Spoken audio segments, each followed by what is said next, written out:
ఎక్కువగా నవ్వడం వల్ల మీ ఆరోగ్యానికి ఏమవుతుందో తెలుసా?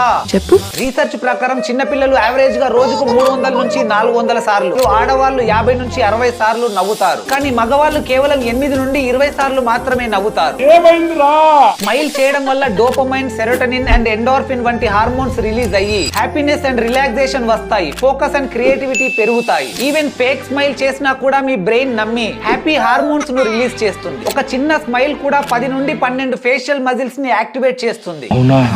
అదే జెన్యూన్ స్మైల్ అయితే ఏకంగా 43 మజిల్స్ ను యాక్టివేట్ చేస్తుంది. దీని వల్ల ఫేస్ లో బ్లడ్ సర్క్యులేషన్ పెరుగుతుంది. స్కిన్ నేచురల్ గా గ్లో అవుతుంది. వ్రింకిల్స్ అండ్ ఫైన్ లైన్స్ కూడా తగ్గుతాయి. మీరు నవ్వినప్పుడు మీ body more white blood cells ని రిలీజ్ చేస్తుంది. దాంతో మీ ఇమ్యూనిటీ పెరుగుతుంది. బ్లడ్ ప్రెషర్ తగ్గుతుంది. హార్ట్ అటాక్స్ అండ్ స్ట్రోక్స్ వచ్చే అవకాశాలు కూడా తగ్గుతాయి. స్టడీస్ ప్రకారం ఎక్కువగా నవ్వే వాళ్ళు తక్కువగా నవ్వే వాళ్ళ కన్నా 7 సంవత్సరాలు ఎక్కువగా బ్రతుకుతారట. సో ఈ వీడియోని వెంటనే మీ ఫ్రెండ్స్ అండ్ ఫ్యామిలీతో షేర్ చేయండి. అండ్ మిమ్మల్ని బాగా నవ్వించి తెలియకుండానే మీకు చాలా హెల్ప్ చేస్తున్న మీ ఫ్రెండ్స్ ని ట్యాగ్ చేసి థ్యాంక్స్ చెప్పండి.